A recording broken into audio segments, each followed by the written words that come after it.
welcome. Thanks for coming out tonight. It's good to see you all again. A number of you have been at these public meetings that we've had before, I'm sure. Most of them have been in the White Bear Lake School District at the middle school.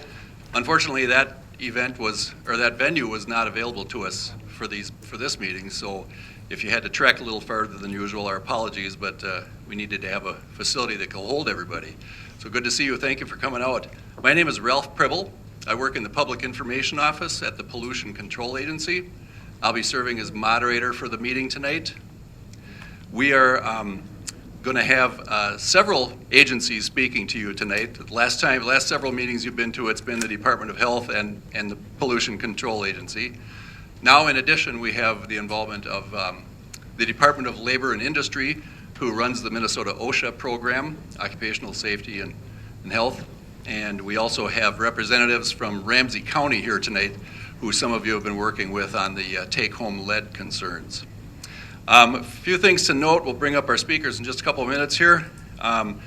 When we're going to have a presentation from these folks, and then we're going to follow with question and answer, as we have before. A note about question and answer. Last time, for those of you who were here at the last meeting, we used note cards for you to write questions on, pass them to our folks who will be roving and helping to collect those note cards. And then we funneled those up front, and that was a good system that worked for us in order to be able to address a lot of questions in a short time, because we were able to eliminate the duplicates, kind of consolidate them into topics. So we'll do that again, but we also got feedback that people wanted the ability to stand up and ask questions aloud. So we're going to do that too. We'll split the Q&A between doing it two ways. We had some people last time who thought that the use of the note cards, that we were cherry picking the questions and avoiding some that were tough. I want to assure you that's not the case. We just were not able to get to all the questions that people had, and we may run into that situation again tonight, but we'll do our best. When the meeting is over, we'll have some folks from the Pollution Control Agency who will be offering you to complete a short survey if you're interested to do so. It helps us collect information about how we're doing with outreach to the community about water gremlin. And again, that's an optional step, but we would really appreciate it if you have the time, if you could just do that short survey, or you could take it home and complete it using the online link that's on the form. One more thing to note. If you're not already on our mailing list that we maintain to send out notifications about these types of meetings and other information about water gremlin, we have sign-up sheets for you here tonight. They look like this, and perhaps we can send these around as well, but there are some out on the tables in the lobby. Please sign up to be notified. It really helps us to get information out. With that, as you can see, our agenda here, we're going to have presentations starting with the Minnesota Department of Health, followed by the Department of Labor and Industry, followed by the Pollution Control Agency, question and answer. We're going to try to end the meeting at 8:30. There will be some time for further one-on-one conversations afterward, and we'll try to have a hard close to this event at 9 o'clock. One more thing I would ask, I'll come back after the presentation to help with moderating Q&A.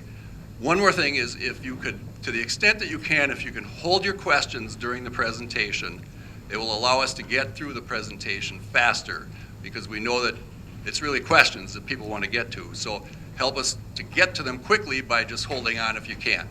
So with that, I will bring up Commissioner Laura Bishop from the MPCA.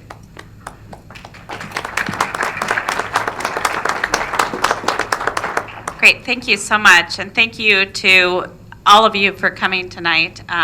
Really appreciate the chance to share information with you, and as we have been doing, the MPCA this will be the fourth town hall community meeting that we've held on this subject. And in addition, our teams continue to meet with the Neighborhood of Concerned Citizens group on a biweekly basis, really just to continue to keep people updated about the latest developments and any actions concerning water gremlin. And this is really to first assure you that our agencies are doing their jobs and doing this work, and I want to talk about that, as well as that the community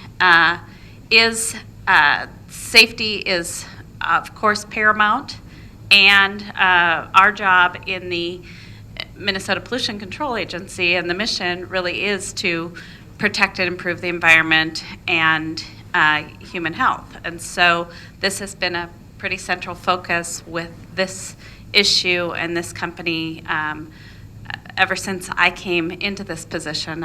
I started in January, and this was one of the first things to come to my attention, and certainly we would like to, I think all of us, get this past us at some point, but we need to ensure that those things are,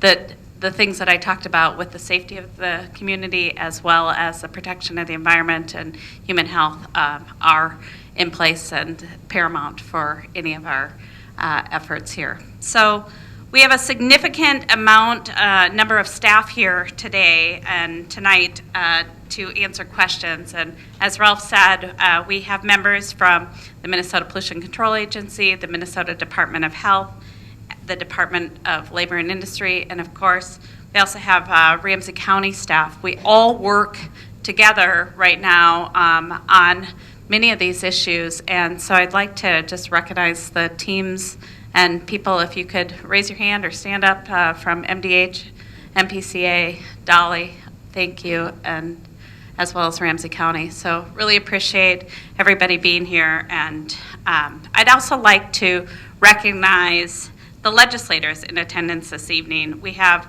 Representatives Wozliak, sorry, right there, good, thank you. Representative Fisher. I know Representative Becker-Finn was coming. If she's not here already, she will be. Senator Uyghur, and as well as Commissioner Reinhardt and Commissioner Fretham. Good, thank you, the county commissioners from Ramsey County.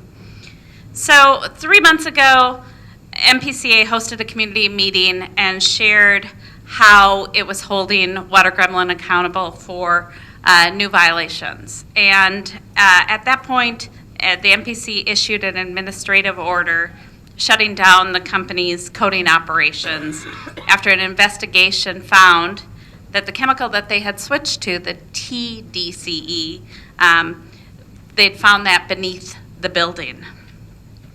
So we are now, and I know Water Gremlin, and I see a number of the employees here, and I'm glad to have representatives of the company as well as employees here tonight, because we haven't had them always attending a number of our meetings. So I'm glad to see faces of people that also work in the company right now.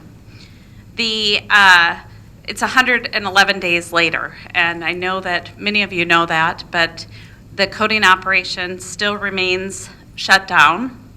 At that point, when we issued that administrative order, MPCA required Water Gremlin to complete a series of corrective actions to address the new contamination. And tonight you'll hear from MPCA staff about those actions that we requested and also the actions that the company is taking. Since that last community meeting, MPCA has found new violations during an inspection at Water Gremlin. And to put it simple, the company was not treating its hazardous waste as hazardous waste. So again, for our responsibility as the MPCA, we really look at the environment as well. And it is imperative for hazardous waste to be managed correctly to ensure it is properly disposed of and does not pose a threat to the environment. As a result of this inspection, the MPCA issued another administrative order with more than 20 corrective actions. And our staff is going to give you an update on those 20 corrective actions. But first, you'll also hear from the Minnesota Departments of Labor and Industry and Health regarding their investigations into how Water Gremlin workers and their families have been exposed to dangerous lead levels. I know the community is frustrated and upset. Water Gremlin has continued to violate your trust. It has not been a good neighbor, and it is imperative that the Water Gremlin accountable. The MPCA has shut down those companies' operations that violated state law, and state agencies have gone to court demanding that the company take more stringent steps to protect workers, their families, and the environment. The MPCA has issued financial penalties against the company and will again for breaking the public's trust with these latest actions. These are good corrective steps, yet I know many of you, and I know you've asked in the past and certainly will ask about what actions the state might have and could deploy to permanently shut down the company. What I can tell you is that we cannot permanently shut down any company if its operations come back into compliance with state law. That is not our role, as well as the laws are written for agencies to work with companies to get back into compliance. And that's exactly what we've been doing at this point in time with Water Gremlin, with these orders and with these instructions to get them back into compliance. That being said, the MPCA has started conversations with lawmakers that give agencies more tools to hold companies accountable when they violate state laws. And I'm hopeful that the legislature will act in this next year to do that. At this point, I want to introduce Dan Huff. Dan is the Assistant Commissioner at the Minnesota Department of Health, and he'd like to offer some opening remarks. Thank you very much.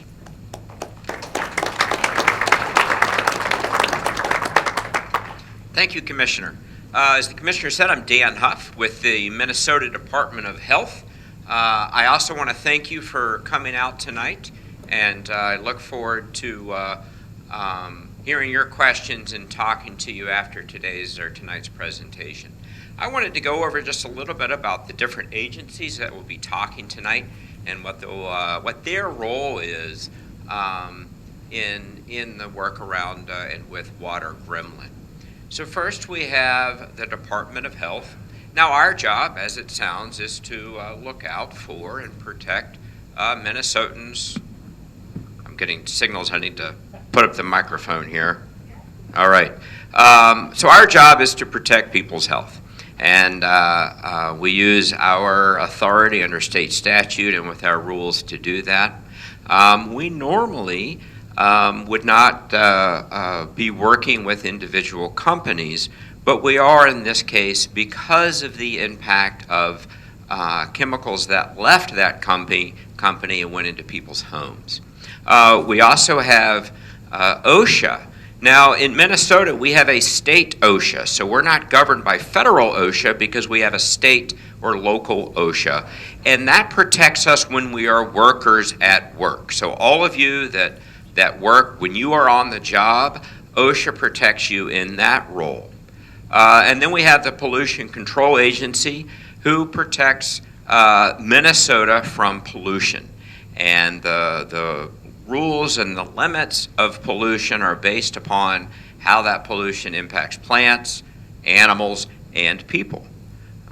And then we have Ramsey County, and Ramsey County is a very important local partner who has its own rules and laws, but also in Minnesota, we in the Department of Health work in partnership with local boards of health, of which St. Paul Ramsey County is a local board of health, to also enforce state laws. So tonight we'll hear from Jim Kelly from the Department of Health.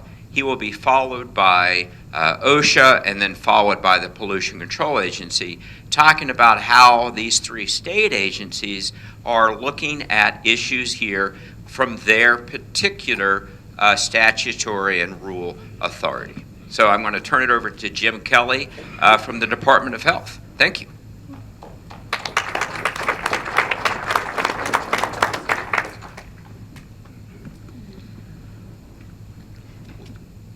Thank you, Dan. Can everybody hear me okay? Am I getting into the microphone? Okay, thank you.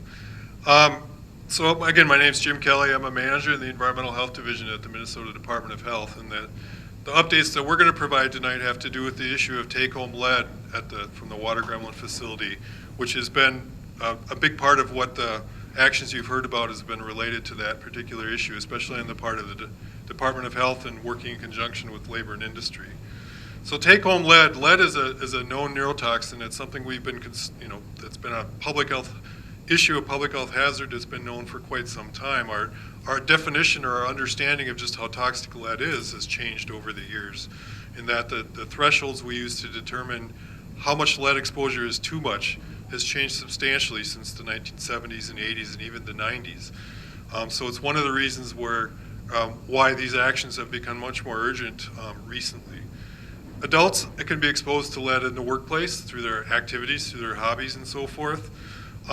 Depending on how those actions and those activities take place, lead dust that's generated as a result of those activities can be brought home, can be carried home on workers' clothing, personal items, their bodies, and from that it can actually transfer that dust to vehicles and be tracked into homes, where that dust can then be a source of exposure to others who might be present in those environments.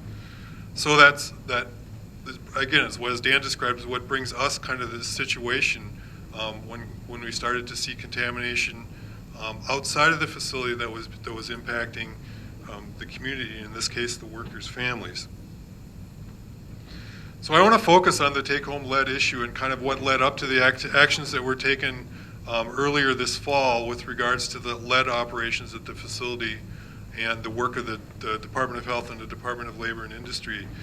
Back in 2018, we worked with St. Paul Ramsey County Public Health to respond to elevated blood lead cases that our database detects or our finding occurs in Ramsey County.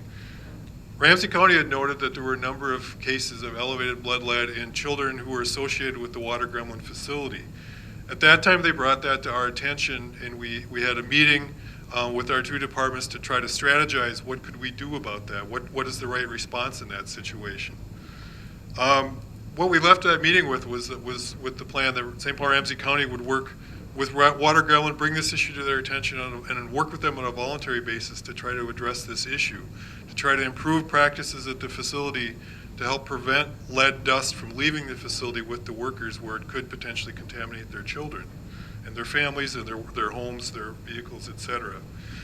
That work was proceeding according to how I've described, when in January of 2019 we had the first incidence of a child of a water Gremlin employee who had a level of lead in their blood that demands a more proactive response. It was above 15 micrograms per deciliter, which is the statutory threshold that defines when active investigation to determine the source of the lead is going to be required.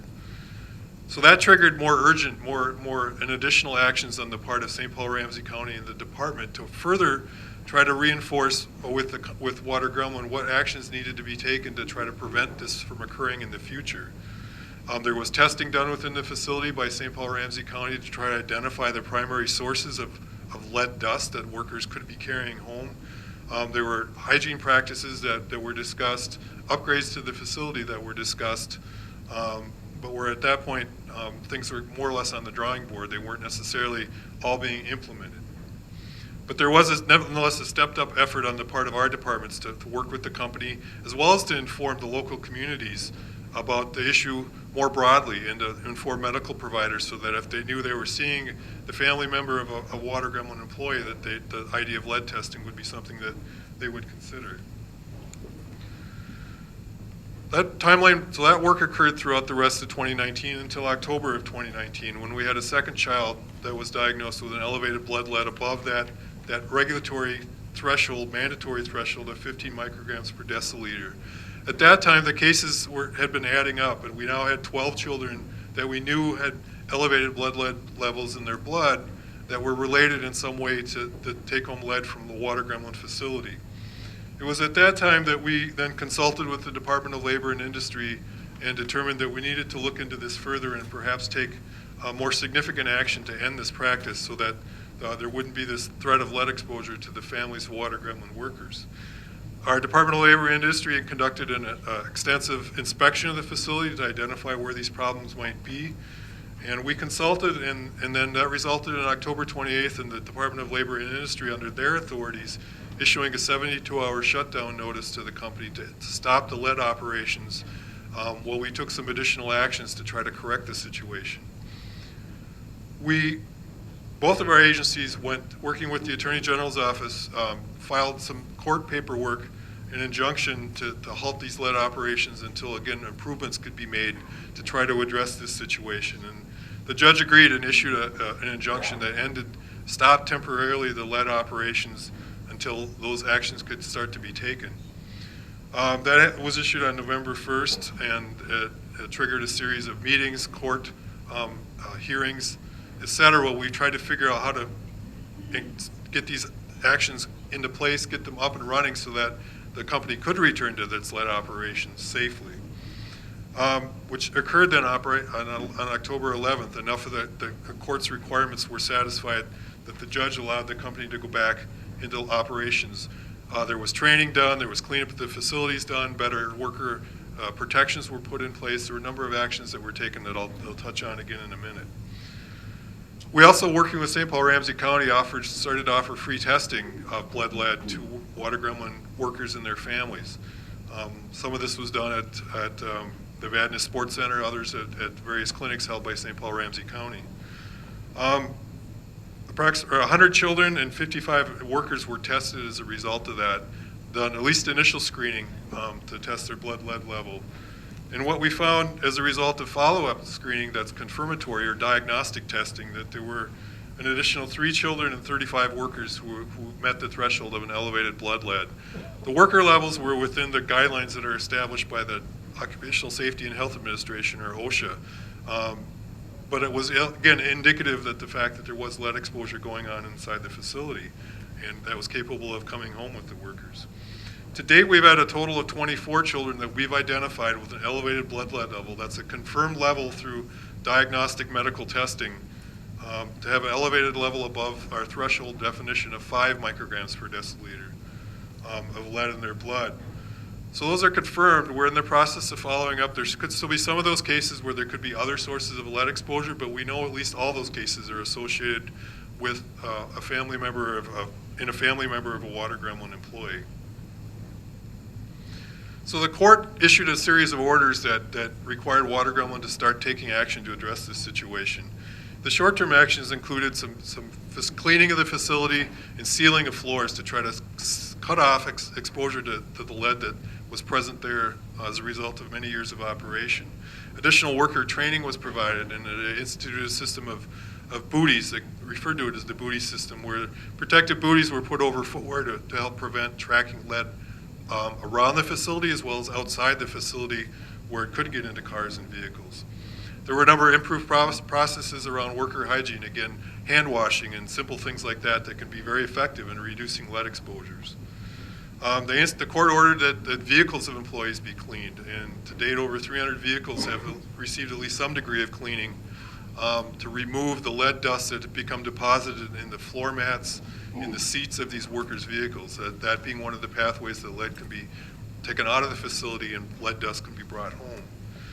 Cleaning of employee residences was also part of the judge's order. That's an action that remains yet to be taken that we'll be working on. The long-term actions that the court has ordered the facility to take are that within 90 days to bring in temporary trailers that can be used as essentially temporary locker rooms to improve the hygiene practices even further and create a separate area outside the plant that's not contaminated with lead, but workers then can enter that from the outside free of contamination, go through the right decontamination steps so they can leave the facility without taking any lead with them. So that's been ordered by the court to happen within 90 days of the date of the court order, which was right before Thanksgiving. They'll be providing monthly refresher trainings on these proper hygiene and improved hygiene practices and how to work with lead safely so that they don't cause contamination of themselves or their families. Work practices are being monitored by a third-party consultant. That consultant's reporting those activities and that work directly to the state agencies. So we're working with them rather than through Water Gremlin when we have questions or concerns about what's going on. Lastly, the judge has ordered that the facility itself be reconstructed to create permanent locker rooms with showers to take the place of the temporary trailer facilities and provide what is really considered the standard practice in the lead industry for preventing worker exposures, and especially take-home lead. So those are all items that have been ordered by the Ramsey County District Judge. Our next steps are to continue to work with St. Paul Ramsey County to reach out to workers and families and make sure they're getting the information, as well as the community, as to what's been occurring at the facility. We'll continue to work and offer free blood lead testing to workers and their families, and there'll be testing opportunities coming up over the next week or so still. We will be in contact, as per the judge's order, with workers to let them know about the residential cleanup opportunity that will be coming, and to give them notice of the fact that there could be contamination within their homes that may need to be addressed. And we'll continue to work with our colleagues at the Department of Labor and Industry to monitor the hygiene practices at the facility to ensure that they're living up to what the court has ordered. Other activities, as we've been working with MPCA since last January on the solvent releases that occurred, we're continuing to compile that information into a public health assessment that we will hope to be available over the winter months. It's taken us a bit longer to get through everything than we would like to, but we continue to work in that more comprehensive public health assessment. We'll continue to attend community meetings and make ourselves available to those who have questions about either the activities we're talking about tonight or the other aspects we've been covering over the past year. We'll continue to work with the legislators who have been actively working on and following this issue as they have questions or ideas or thoughts. We'll respond to community concerns. That's one of the reasons we're here tonight, to hear your concerns and do our best to answer your questions. And I said, continue preparation of that public health assessment document. We have some materials on the table outside the room here. They're all available also on our website. This is just to give you some idea of the information that's posted there, both information on solvent exposures that could have occurred as a result from the releases from the facility, as well as the take-home lead issue that I've talked about more so here tonight. And we've been translating that information into multiple languages so that we can effectively reach workers, family members in the community in the language that best serves them. So I think I'm going to stop here and turn it over to my colleague, Jim Kruger from the Department of Labor and Industry, who's just going to say a few words about their activities. I've covered some of that so far, but Jim's going to say a few words in addition about OSHA's activities. So I'll turn it over to Jim.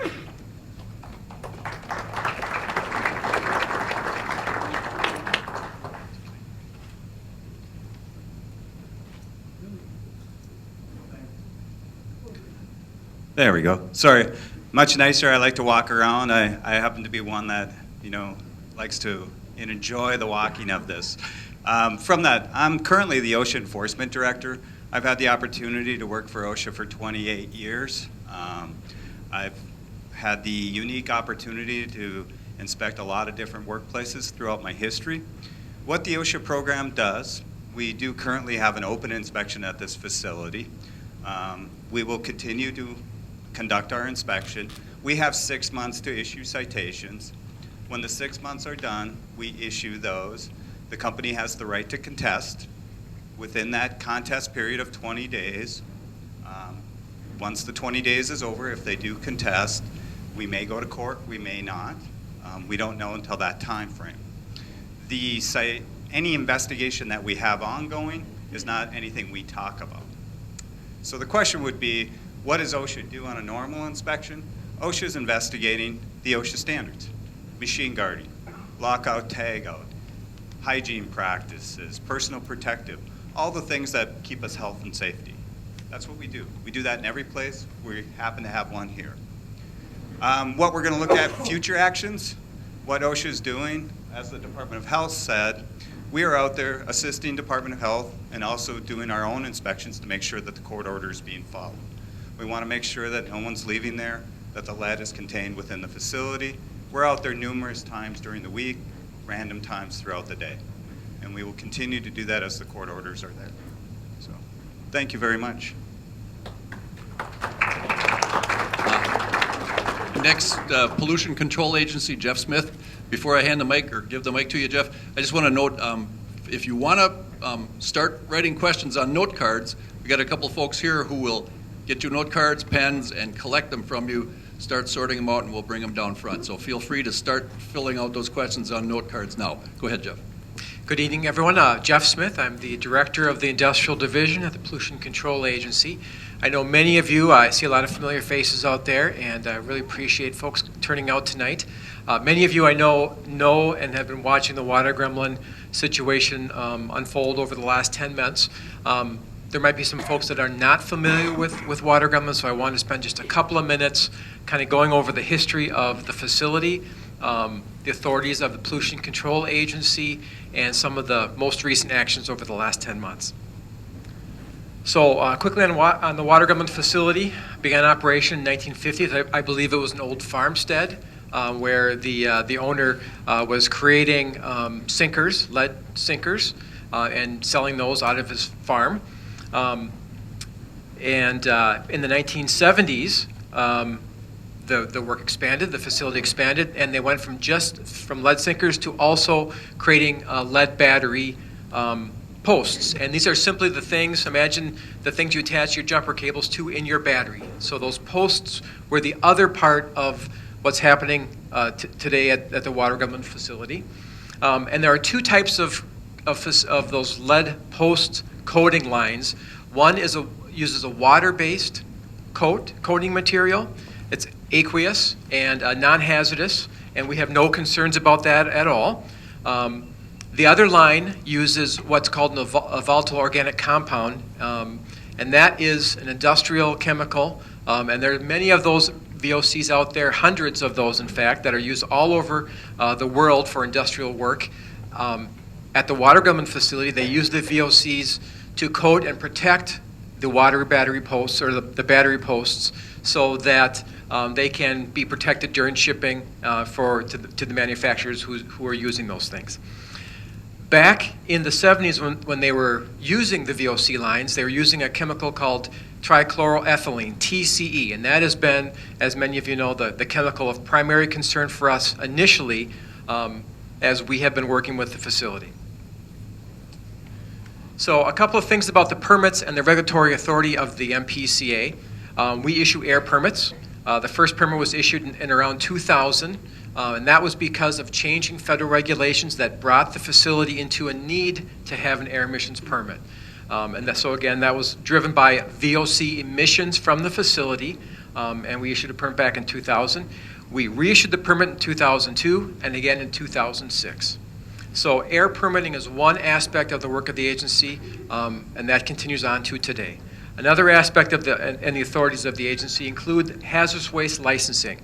We partner with Ramsey County. They do many of the inspections around the county of Ramsey County, but the agency has connected authorities to make sure that the companies are following the regulations, that they're licensed to be properly managing haz waste. And so we're very closely with the county to make sure that that's happening the way it should. So the haz waste licensing, manifesting is another part of the agency's work. And finally, at Water Gremlin, we issue industrial stormwater permits. And it simply is what it sounds like. Snow, rain come in contact or can come in contact with materials and then rush off or wash off into surface waters or into soils. So we've got permits, an industrial stormwater permit that we issue to make sure that we are managing, that companies are properly managing that contact with pollutants so that it's not causing concerns and issues with surface waters or groundwaters or soils. So that's our industrial stormwater permit. So those are the three ways that the MPCA regulates the water gremlin facility. So a little bit about how we got here today. So in January 2019, we became aware by requesting information from Water Gremlin that they were far exceeding the VOCs and specifically the TCE emissions from their facility. That was the point where the facility first shut down in January of 2019. Again, they were exceeding their allowed TCE emissions, and we thought it was appropriate that they shut down operations and until we had a better handle about what their emissions were and so that they could reduce those overall emissions. In March 2019, we began the process, or we finished up the process. Between January and March, we were negotiating a settlement with the company, and that settlement was an enforceable, what's called a stipulation agreement signed by the commissioner of the agency and the president of the company. And you might recall, or here are the major components of that stipulation agreement. that they would stop using TCE, that the replacement chemical called TDCE, which is trans dichloroethylene, which I know a number of you have concerns about TDCE. It is not a green chemical. It is simply a safer chemical than TCE. It still needs to be regulated, still the emissions need to be controlled, and we are still very, very concerned about that chemical, but it is a slightly safer version or a chemical than TCE. So one of the conditions of that stipulation agreement that they would be switching to TDCE, but that we would, through that agreement, make it enforceable so that we would make sure that whatever emissions are coming off the facility are understood and well regulated. Another part of the agreement was that they would construct and conduct significant air monitoring around the site. Those sites, we had 5 air monitors that run every 3 days, take an air sample to make sure that they are in compliance with those VOC emissions. We also have installed and are operating some additional monitors since that time at Columbia Park and then Birch Lake School. And since that time, we've also added the testing and air monitoring of lead, which I'll talk about in a little bit.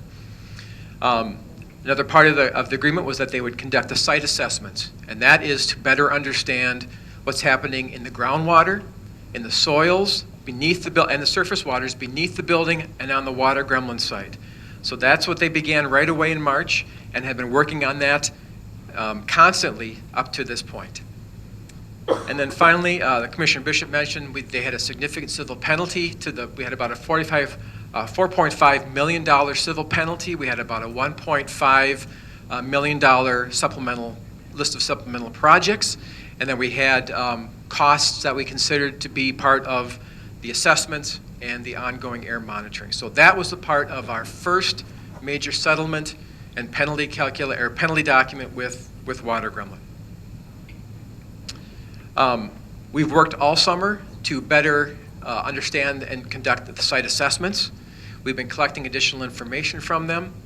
The Commissioner mentioned that in August of 2019, actually slightly before that, we discovered some additional concerns. And that was during the site assessment process where we were taking some samples beneath the building. And from that site assessment work, some sampling that we had done, we discovered that there was not only TCE, which was not a surprise, but that there was TDCE under the building. So from that point, we decided that things needed to shut down so that we could better understand the pathways for that material to make its way beneath the building. The company shut down through that order, and we began to do that more detailed site assessments. And when I talk about shutdown, I'm talking specifically about the lines that use the VOCs to create the battery terminals. In other words, they continued to operate the sinker line, and they continued to operate the line that was using the water-based solvent. So the part that we were concerned about, the place where we would see results from pathways like through the floor, through cracks, through spills, would be the spill of TDCE or TCE would be from those solvent-based lines, which I think there's about 20 lines total.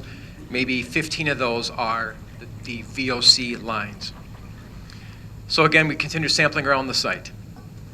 The other major action that Commissioner Bishop mentioned was in November 2019 that based on some other inspections and conversations with our friends from OSHA and from Health, we became very concerned about the proper use management and control of haz waste on the site, specifically around lead.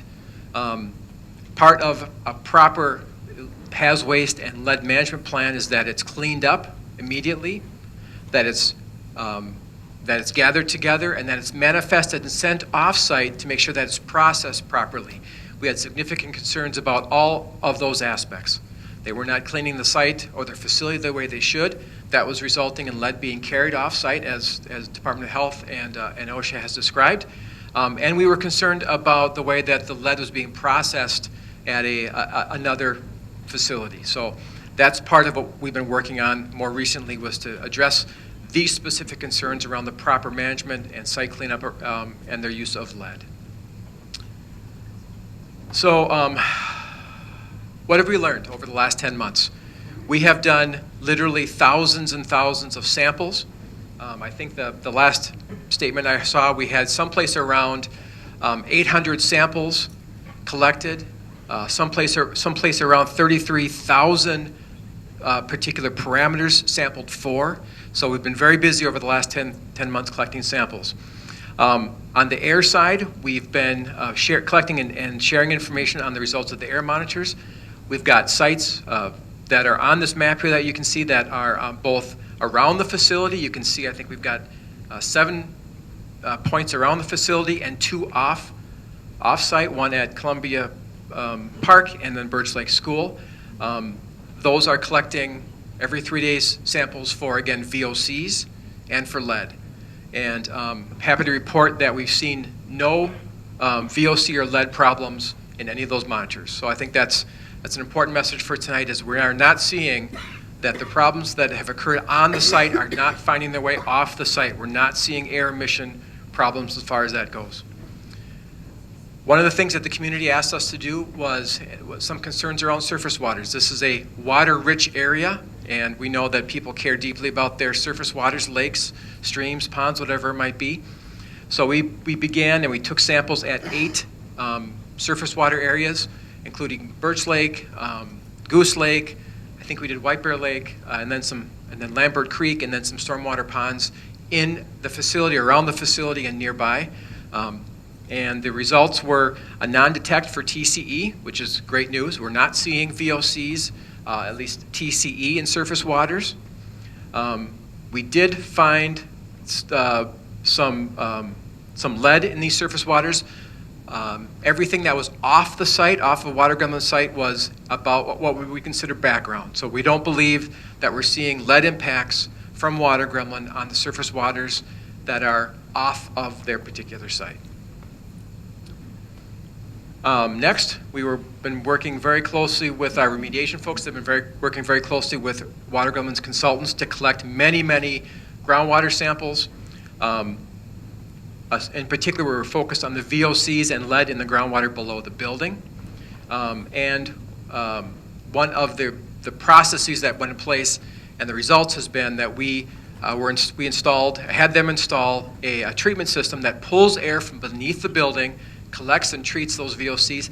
That system's been working very, very well. So that's been a positive outcome. We're not seeing any of those emissions find their way to groundwater past the site. That's a good outcome. We've also been doing, I know Department of Health did significant drinking water testing of the wells and the groundwater in the area, and we did not find anything of concern in the groundwater wells. Again, very positive message. We began next on sediments and soil vapor, looking at the sediments around surface waters, Lambert Creek, and stormwater ponds. We did find elevated lead levels there, and we are still working with the company to figure out what we're going to do with that. There might be some remediation that will happen, but we are not finding, again, those lead levels moving off the site. Same thing with the soil vapor. The soil vapor is the pore space in the groundwater that might collect vapors, and that's an important piece, and I know a concern that people had was that soil vapors might be making their way into basements of nearby homes. And what we've discovered so far is we found some soil vapor conditions, but they did not move off site. So we've done significant testing around the facility, around the site. At the property boundary, we are not seeing soil vapor concerns. So overall, I think our message tonight is we're seeing a very positive, no impacts or limited impacts to anything beyond the site of Water Gremlin. That's what we'd hoped for.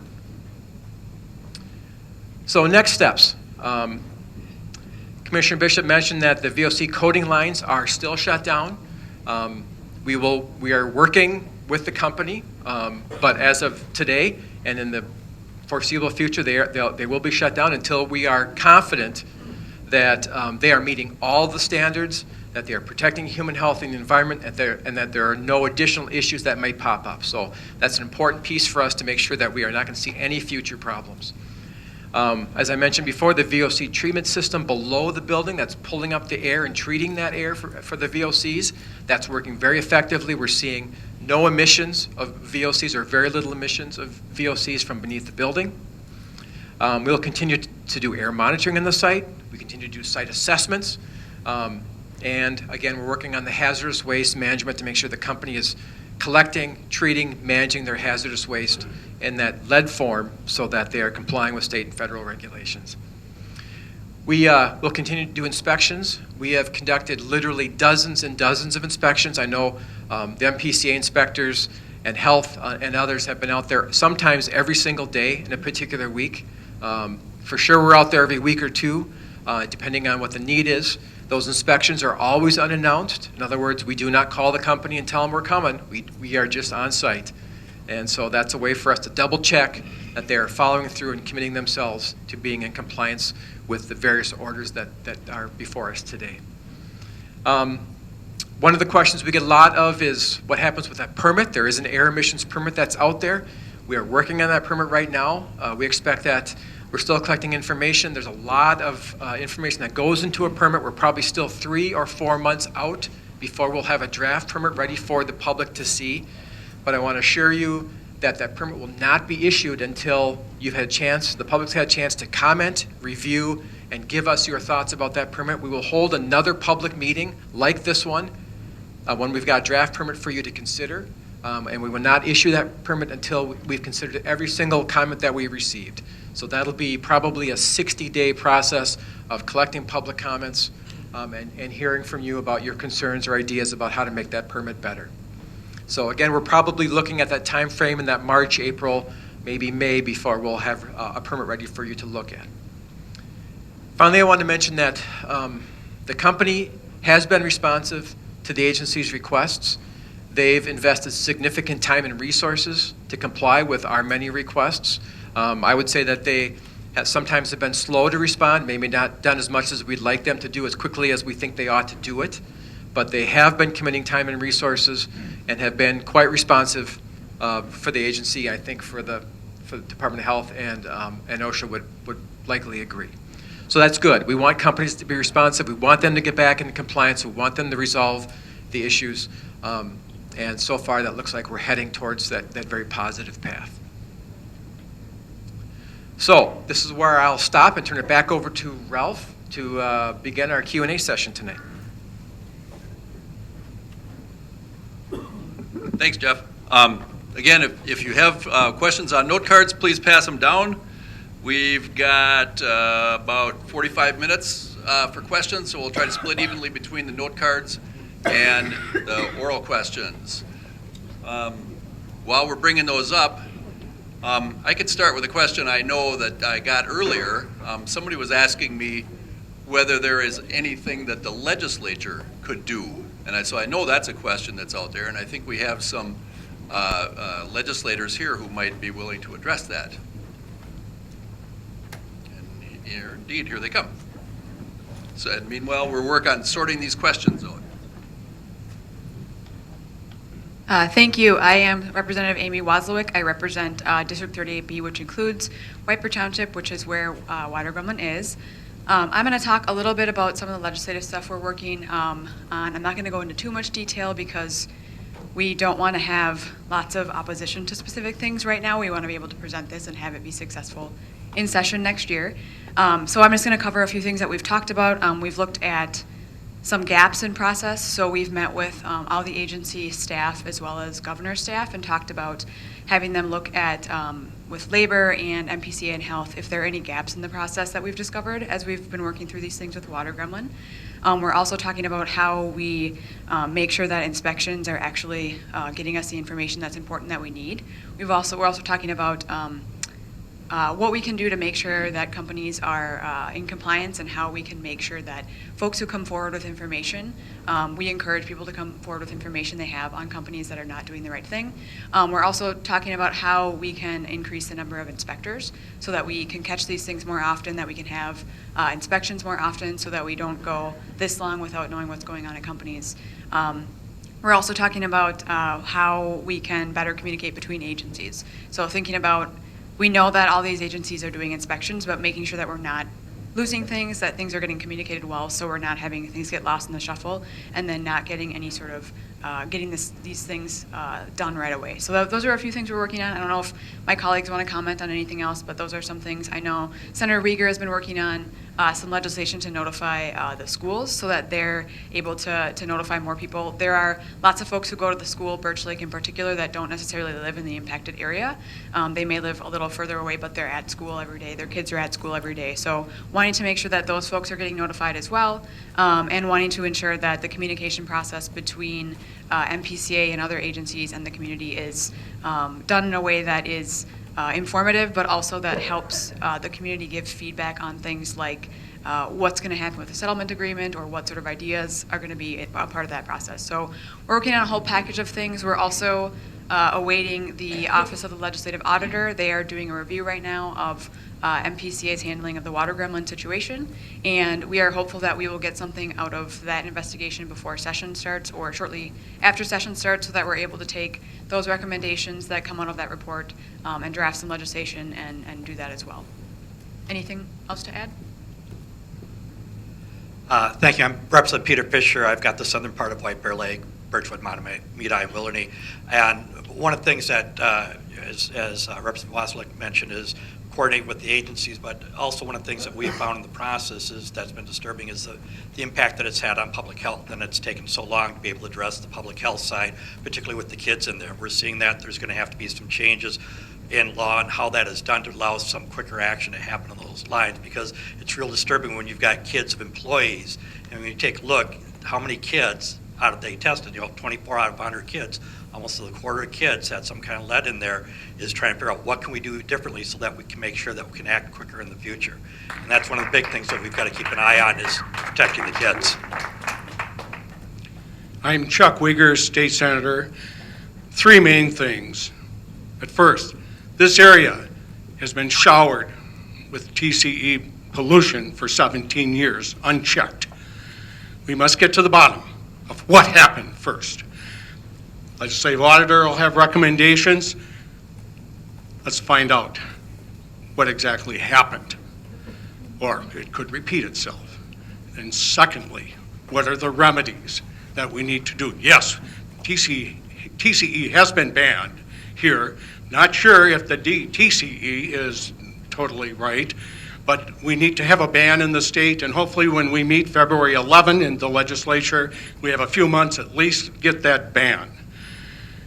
We must make sure we maintain accountability for water gremlin or any other polluter that has violated the public trust.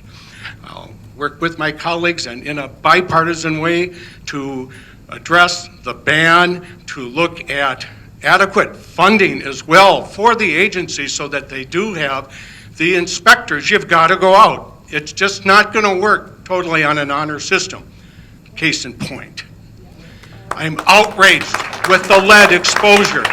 Those kids could be irreparably harmed in their learning development. Those employees could be irreparably harmed. Again, we need to get to the bottom of that. Representative Waslick mentioned about school notice. I'll have a provision for that, and again, hopefully we'll get this done in a bipartisan matter. I commend Governor Walz for also pointing out the need that we get this acted on, but let's get the facts and move accordingly. Compliance and hold Water Gremlin and others accountable.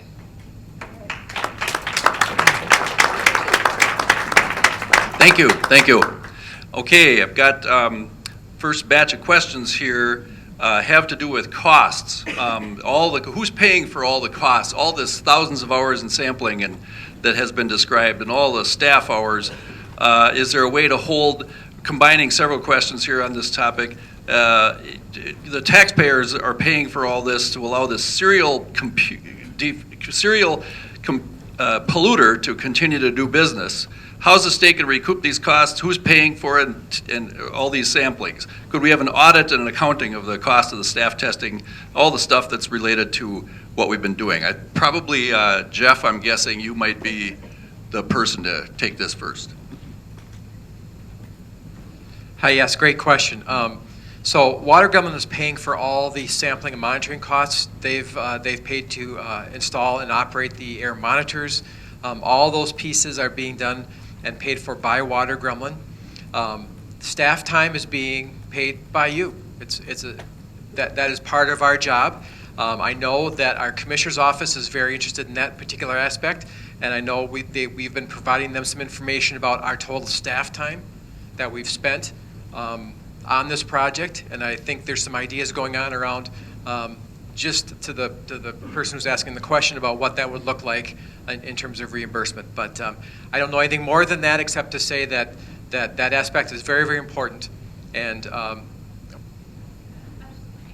oh yeah, okay. My name is Jamie Wallerstedt, and I'm the section manager in remediation. And the way our remediation program is set up is that we do cost recover for the remediation. So that's all the site assessments that Jeff talked about earlier. So that's the sampling of the groundwater, the sampling of the soil, surface water, and that soil vapor. So we've been keeping track of all our time in remediation, and we do have authority to cost recover that. So every year we provide a bill to responsible parties that are in the Superfund program, and then they have to pay those bills. So I just wanted to clarify that as well. And the only thing that I would add to this is, while Jeff Smith is right about the fact that taxpayers pay for general fund operations of the agencies, there's also the environmental fund, which much of the penalty from Water Gremlin went into the environmental fund. So it is those penalty fees too that help to support some of these activities too. So from the perspective of health, we do not have a cost recovery mechanism in state statute or rule. So our major costs right now are paying the Attorney General's office to represent us in court. So that will be most likely several $100,000 from our budget that will cover that, which is your money to begin with. And short of civil action back in the courts, we would not have a way of recouping those costs. Thank you. Thank you. Couple questions about lead. Here's a kind of a simpler one to deal with. This person wonders if the residents that have homes in the Water Gremlin zone have been exposed to lead. I live by Highway 96 and Otter Lake Road and have been there for 30 years. I'm wondering if this is a remediation question, Jamie, or talk about what we know about lead. Yep, so the lead results to date, we have Water Gremlin's environmental consultant has tested for lead underneath their building, and they did find lead underneath their building, but they have not found lead in the soils off-site. So I hope that helps. And the issue that we're looking at from the health perspective, the source or the route of lead was on employees' clothing or in their hair, on their shoes, and so it was found in the cars and then also in the home entryways. So for lead exposure to children and family members, that has been directly from a person working at the plant bringing it home. So if you've not been in the plant, you would not have brought lead home to you, so you would not be exposed just by living near there. Just quickly on the air emission perspective for lead, lead does not travel very far as an emission source. It's very heavy and does not travel very far. So finding it around the site, which we have, that was expected. Again, we've got 2 monitors that have been sampling for air emissions for lead over the last few months, and we found no conditions where we've been exceeding some health benchmark for lead. So that does not address concerns about what may have happened in previous years, but those 2 facts, that lead does not travel very far, that lead emissions have been low, and that recent sampling has not found lead off-site as an emission source. Thank you. Here's a question about another one about lead. It's a known risk. We have made such advances as removing lead from paint, especially in nursery schools, to protect our children. How can it be that all of this government oversight has not stopped their use of lead? Can you describe the race or ethnic makeup of the children and workers with higher lead levels? Help us understand that white men care for every child and every worker. Health Department? All health data is private, so I won't be talking about the folks who have been impacted. As far as there are a number of products that lead is banned in, and then there are a number of products such as our batteries, our lead batteries in our cars that have lead. Did I answer that question all the way, Ralph? Okay. Thank you. This has to do, these couple questions here have to do with TDCE and the alternatives. How do we know that TDCE is a safer alternative? How long will you continue to monitor the Water Gremlin site? What coating products does MPCA consider safe? What products are Water Gremlin considering? Jeff? I'll let Jim, you want to talk about the TDC in sampling. Industrial chemicals are very common. We've got literally hundreds of them that are used in almost every industrial process across the nation, across the world. All of those materials can be permitted and used correctly. We can issue permits that would make them safe, and it really is a question of our companies responsible enough to manage that waste and share the information. In Water Gremlin's case, they did not manage the use of TCE appropriately, and that led to this problem. If they don't manage the TDCE well, that will be an environmental or human health potential problem too. So it's up to the company and the state agency, us, to be able to manage and make sure that they are using whatever industrial chemical they want to use. Again, it's not so much that TDCE is a safe alternative to TCE. There is no safe alternative. All these things must be managed appropriately. What needs to happen is that the permits, that regulatory parties follow the permits that we set, and the limits that we use are protective of human health and the environment. I think Jeff has kind of summarized the issue with TDCE in that we know that it's less toxic than TCE. It's a better alternative to TCE, which we know it can be a human carcinogen. It can cause birth defects. It's a chemical that's been studied a lot because it was so widely used in industry. TDCE has not been as widely used, and as a result, it hasn't been as widely studied. So we don't know as much about it as we'd probably like to. What we do know, though, suggests it is less toxic. It's not a carcinogenic chemical, from our understanding. We have enough information to set a threshold that the MPCA could use to establish permit levels and so forth. But it's not as, I will admit, it's not as widely studied as other chemicals, and that's going to be something we're going to have to continue to look into. Thanks, Jim. Okay, these have to do with several questions here that have to do with OSHA and inspections. What has Water Gremlin changed in the jobs of their managers to ensure that safety and cleanliness, to ensure safetyness and cleanliness into the future? What penalties encourage employee compliance? We also have questions about OSHA inspections. This questioner says back in the 70s and 80s, OSHA called coming prior to inspection. What has changed? And does OSHA go on site to inspect a facility only after a court order, or are we always inspecting? Thanks. From OSHA's standpoint, when OSHA conducts inspections, and again, OSHA conducts inspections basically in every private industry in the state of Minnesota, we have a programmed inspection. First one is a general inspection criteria where we outline and say, these are random inspections that we do in facilities. Then we're going to have complaints and fatalities that we also do. Any one of those, we go do inspections. All of our inspections are unannounced. We do not call ahead. We do not make appointments. Our investigators show up that day. They do the inspections. From that, we will have an opening where we cover, here's why we're here, here's what we're going to do. Our investigators do a walk around. They can look at whatever they want, however they want, and they continue to go forward. Then we have a closing, and we decide, okay, here's what we're going to cite.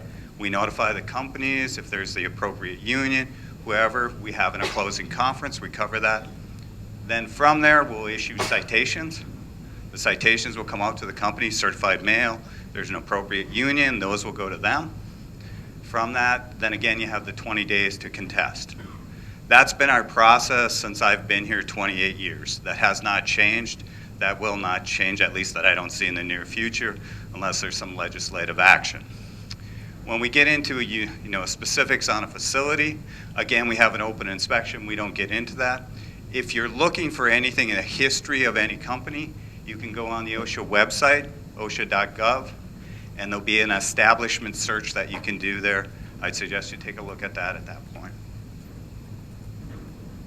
Thank you. Here are, we'll do cards for about 5 more minutes, and then we'll switch to oral. Here's some questions about air monitoring. Jeff and/or air folks from the PCA. The VOC line is still shut down, and air monitoring results have been good, as would be expected. Will air monitoring continue after the VOC line has been restarted, and for how long? Yes, we'll continue to do air monitoring for the foreseeable future. We'd like to have at least, 3 or 4 years of good monitoring. I don't know how long we'll keep doing air monitoring there, but rest assured, this will go on for quite a bit of time, and it'll be reflected in the permit that I mentioned earlier. The updated permit will take what we've put down in the stipulation agreement and memorialize that, if you will, through a permit that we'll issue in March or April this year. Thanks, Jeff. Another question about air monitoring. Why are you not checking air emissions east, south, and west of Water Gremlin? We've got 5 air monitors that surround the Water Gremlin facility. That is the best place to do air monitoring. If there's a problem with the facility, that'll be detected. Thank you. That'll be detected at those 5 monitors. When we're doing monitoring, we do calculation of the wind direction and frequency, so that we can correlate. If we do see a hit, we can correlate that hit to whether it's coming from the facility or someplace else. I think this is an important point. Although the facility is no longer using TCE, TCE is a very common chemical still being used around Minnesota and around the nation. It's probably in your garage or in your basement. Things like brake fluid cleaner is TCE. You probably have something in your garage that has TCE or some other industrial chemical in it. We have seen in the past some hits for TCE and for other chemicals that were not trackable back to Water Gremlin. So just want to make sure, as you're looking at our website for the air emission results, and looking at, you might see hits for TCE or other chemicals, understand that TCE can show up in our air monitors, and it does not have to be connected directly to Water Gremlin. Thanks, Jeff. And one more. This one seeks some pretty detailed information, but perhaps there's a way you can speak in general to 3 parts here. What is the current permissible level allowed for TCE emissions? What was the permissible level allowed in 2016 and 17? What were the results during the years of 2016, 17, 18? What did the company say about their numbers? Boy, that's a lot. That's a lot of information. I don't know that I'm prepared to. I'm looking to my folks if we've got an easy way to communicate that, or if we can get back to the community with that question. All of our emissions information is on our website, and I guess I invite the person who's asking that question to call me or talk to me directly afterwards. That's a really complex answer, and I don't know that I don't have all that information with me right here tonight. But we can get apologize. it. We can get it. You can talk to Jeff afterward as well. Thanks, Jeff. At this point, I want to see hands on how many people want to ask questions out loud. Right here. Okay, we've just got a couple, so we'll take some of those. Go ahead, sir. Somebody can give you a microphone. Thank you very much for this meeting, and also thank you for monitoring people's cars and homes. But my concern is that it goes much deeper and more expansive than that. What's being done for former employees of Water Gremlin? They could have something in their cars and homes. What about homes or cars from the employees that have been sold to other people? What's going to be done about that aspect of it? And if it takes twice cleaning a car, as it shows, God knows how much it's going to take to clean a home. Thank you for your question. The judge in his orders required Water Gremlin to give us information on employees going back 2 years. There's almost 1,000 of those, and we're in the process of reaching out to those employees at this point. The vehicle cleanings are taking place, as you said, and actually vehicles are harder to clean than homes. Carpeting and seats and so forth are, because they're fabric, it's harder to get dust back out of them. So that's why the vehicle cleanings are taking sometimes multiple cleanings. But then they'll be putting in new floor mats and seat covers to cut off any exposure. When it comes to homes, it's more simple than that. Usually there's hard surfaces can be damp, wiped, vacuumed with a special kind of vacuum known as a HEPA vacuum to get that dust out. We have a lot of experience with cleaning homes over many, many years and decades of this work. So homes are actually relatively straightforward to clean. We're going to continue to make this information available. And if there are other former workers who want to contact us, we'll help them with that process and see what we can do to make sure that they can address any concerns that they have with regards to lead. Vehicles don't last forever. They're at some point they age out and they'll be out of this system. Homes we want to see addressed and at least get information to that if we can. So we're going to continue to work on that.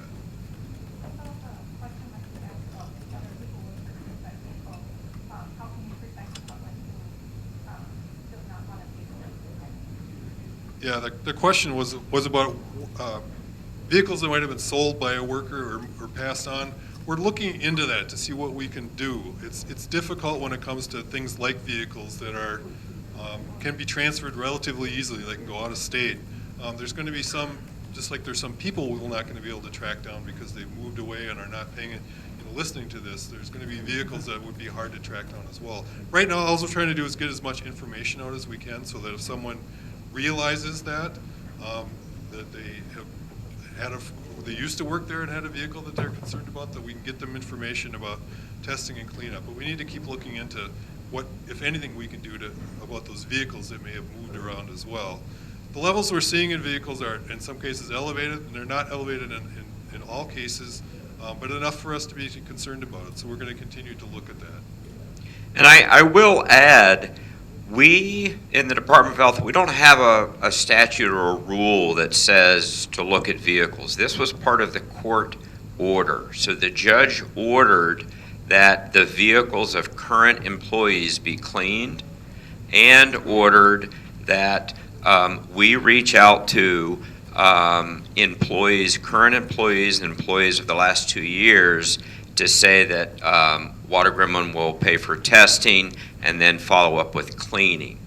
So we don't have a rule that we're working under. What we're working under is a court order.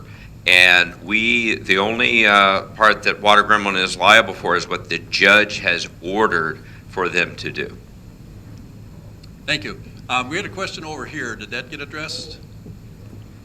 Could one of our microphones head over that direction, please? Thank you. Riska has one back. Okay, next. Can everyone hear me? Okay. Really, it's not so much, maybe say so much of a question, more of a just kind of a statement, just something I'd like to come out with is, you know, a lot of this is also about perspective. And it doesn't help when, you know, you're seeing very kind of one-sided kind of things. And let me just say that we very much appreciate the information you guys are providing us and, you know, the testing that's been done, everything that we're doing to try to mitigate this process and try to fix, you know, what was done. You know, we certainly want open transparency. We certainly want to make sure that both sides are being equally heard. So, you know, it's really, really kind of hard to sit and keep a tongue when you have, and I will say, a senator come forward and say, I'm angry at that, I'm angry at all this, and I'm angry at all that, instead of trying to find solutions on both sides of this and trying to work together. It seems a lot like there's a lot of blame going on and a lot of fingers being pointed.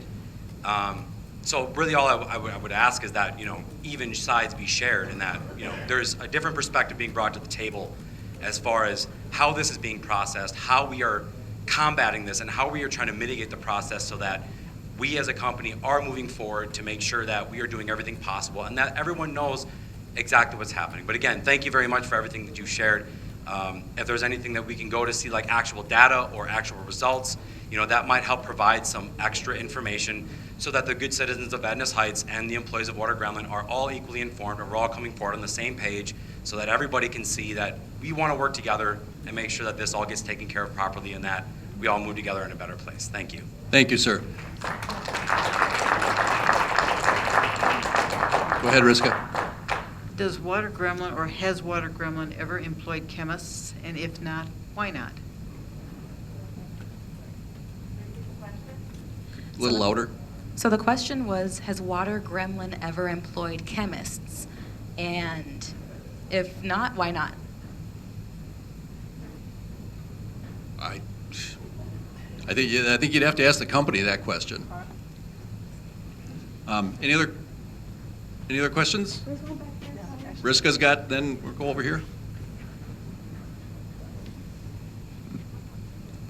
I'm just wondering how it can possibly be that a company that's been in existence for this long, 70 years, could just now be, upon executive order, learning how to properly handle toxic chemicals.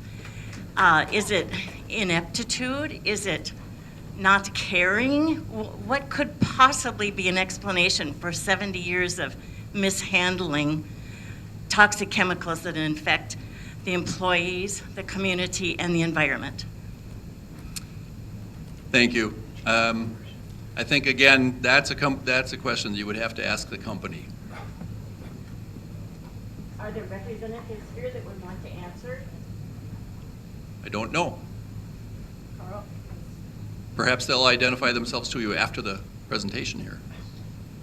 Anybody else with a question? Otherwise, we've got some more on note cards we can go to in the meantime. All right, let's take some more note cards here.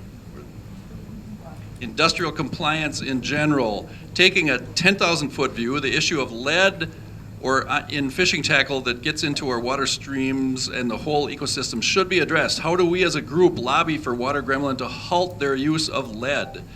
They have proven they cannot be trusted, not with their workers' children, and with the greater White Bear Lake community. I don't know if we have anybody who could speak to what the state is doing about the use of lead in general. That might be, I'm sure, well, we'll offer some perspective.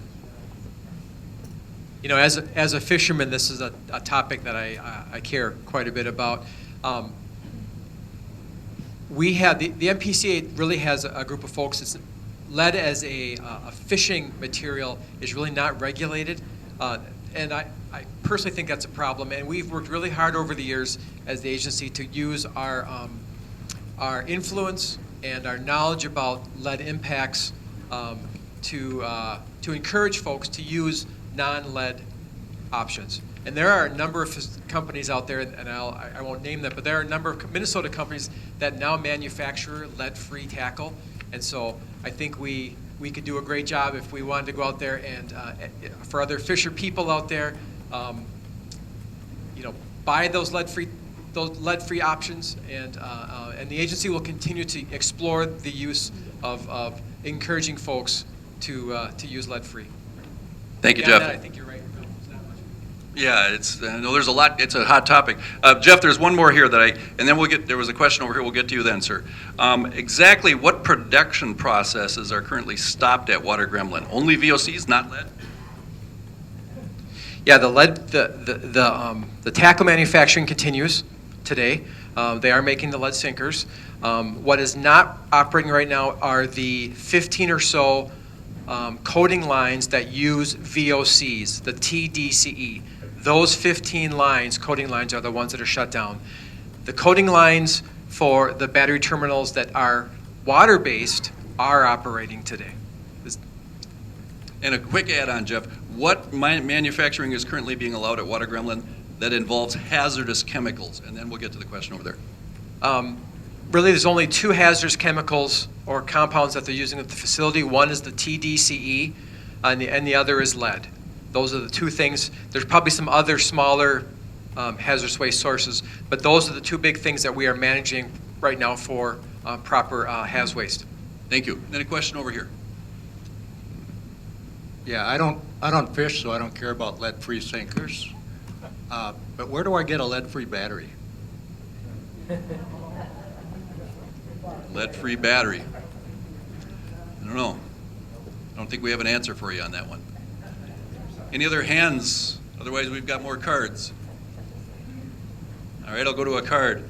When the manufacturing facility was expanded or remodeled, was there a final inspection? Why weren't the violations, bad stack, no lead removal, cleanup area for employees, et cetera, why weren't they identified at that time? Well, a PCA could speak from the air per side, but that doesn't cover the whole question, I don't think. Why, when the facility was expanded, why was there a final inspection? Why didn't we see all these violations at that time? Expanded or remodeled, and it's had many expansions over the years, I'm sure. Yeah, so a facility expanding by itself does not trip a change to a permit, and it would not normally necessarily have us go out there and do an inspection. It has to trip a threshold by which a permit change needs to happen. That's the point where we would go out and modify a permit. We don't always conduct inspections at that time. In this case, we're out there every 3 or 4 years, which is frankly not enough. We ought to be out to facilities more often, but we prioritize our inspections based on the kind of facilities they are and the relative risk. Certainly hindsight right now, and given all the time we've spent at Water Gremlin, we would say we would have liked to have known sooner. It's the obligation of the facility, again, to tell us when they're exceeding or violating their permit. That is their obligation. They did not do that. So we were on our scheduled inspection time of every 3 or 4 years to get out there and do our normal inspections. And that is simply a function of the risk of the facility, the kind of activity going on at the site, as well as the resource limitations that all of us face as state agencies. So we can't do inspections every month. We can't do them every year. However, when we figure out and we have a situation like this where we do have non-compliance, significant non-compliance, we do add them to our inspection schedule at a much more frequent basis. So at this point going forward, we've been out there a lot. Like I said before, dozens and dozens of inspections over the last 10 months. And you have my assurance that we will be out there at a regular frequency to make sure that they are in compliance going forward. Thanks, Jeff. We've got about 8 minutes left before we adjourn to the open house area. Any other hands? If not, I've got some more card questions here. This is maybe one that all 3 agencies might have a perspective on. Water Gremlin is a serial offender with a history of pollution. How often do you see serial offenders like Water Gremlin? How many other companies in the past 10 years have had 4 significant actions taken against them in less than a year? Very relevant. Could we get a perspective from, at least starting with, see if anybody else wants to? So I would say that this has been unique. To have this many kinds of multimedia violations for this one particular company, that is very unique. I've been doing this job for almost 28 years, and not unheard of. We oftentimes will have a couple of issues out there for facilities. This one has been a unique situation, as I said. With that said, we inspect. There's almost 18,000 permitted facilities that the agency inspects, air, water, and land facilities across the state of Minnesota. We have excellent compliance rates, over 90% for facilities in the state of Minnesota. Companies in this state generally do a great job. And I think that's something that is a tribute both to the companies themselves, their commitment to being a good neighbor and working on behalf of clean water and clean air and usable land. They value that. It's important for Minnesotans. And so I think that's an important point to make, that most facilities, most businesses do a great job. Water Gremlin is a unique situation. DLI or health chime in on that? What's your experience with serial offenders? I can say it's So from a health perspective, we normally don't work with companies around lead.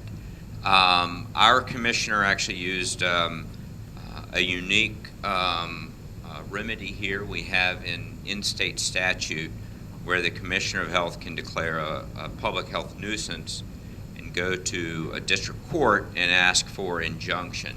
And that is what we did here. In fact, it may be the first time that a state health commissioner has used that statute declaring a public health nuisance in that way. Thanks. Any other hands? Yes, could we get a microphone to this person here? They're coming to you, ma'am.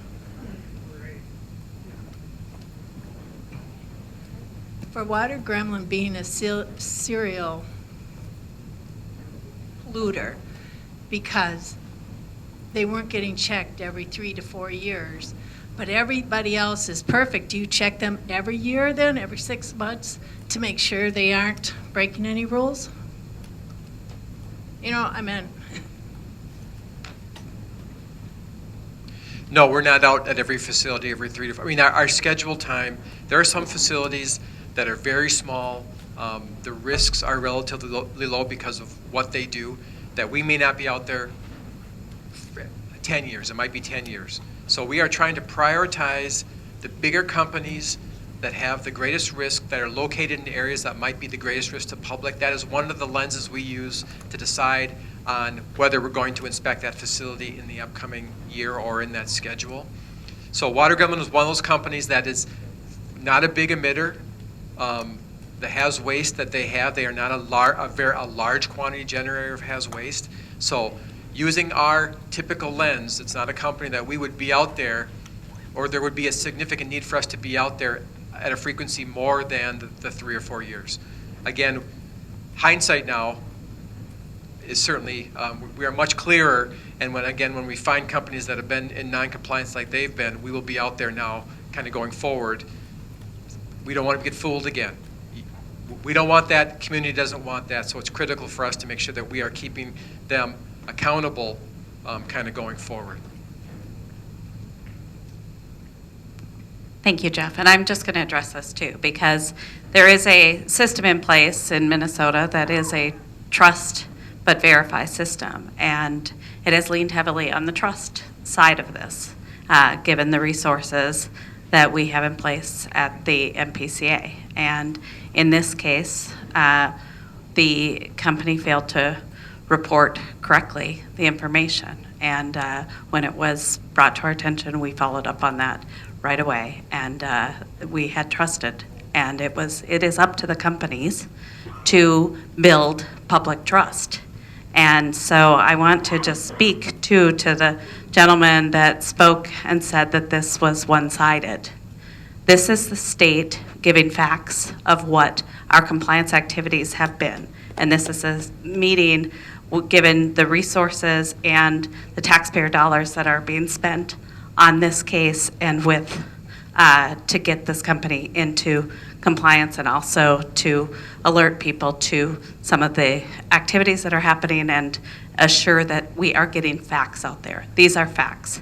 The company itself, and I come from a business background myself, working in private sector for 16 years before I took on this role. The companies have an obligation in any way that they'd like to tell their story to their communities, and Water Gremlin can do that in another source, in another community meeting, if that's the way that they choose to do this.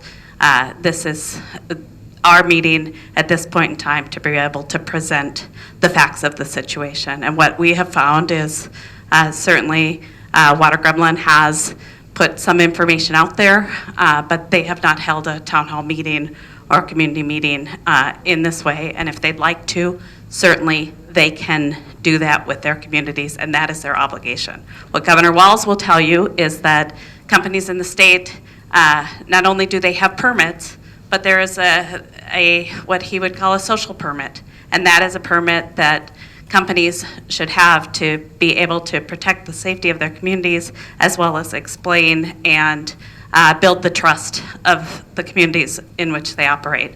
And that is our expectation as well. And certainly we have been pleased with the ways that we have seen Water Gremlin coming into compliance with regard to the MPCA with the administrative orders, but it has taken administrative orders to get them to take the actions. And we would hope and expect going forward, if they become back into compliance, that it won't take an administrative order again to get them into compliance. We need the companies to fulfill their part of the deal, which is the trust that they will be following the laws and the permits of which they operate. Thank you. Thank you, Laura. We are at the end of our advertised time. We want to be respectful of people's time, need to get home to families, et cetera. One last quick question, because it's an easy one, and I think it's maybe remediation. Have emissions from Water Gremlin compromised the water quality in Lambert Creek and adjacent wetlands? Or contamination from Water Gremlin? Yeah, what question about the water quality in Lambert Creek and the adjacent wetlands?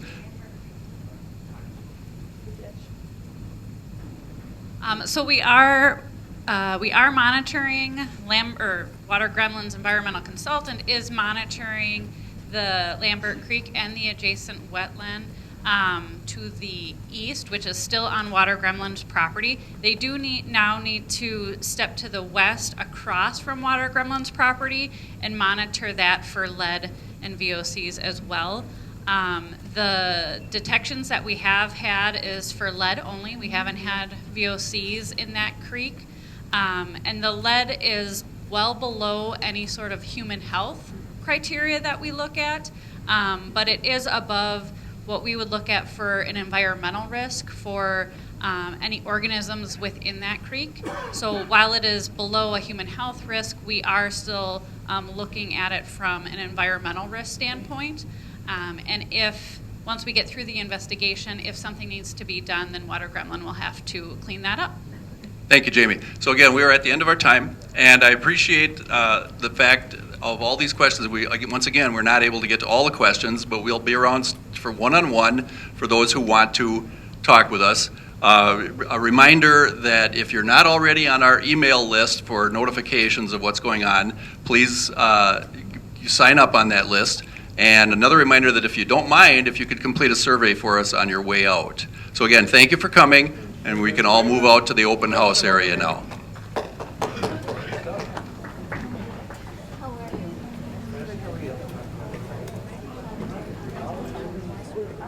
Well.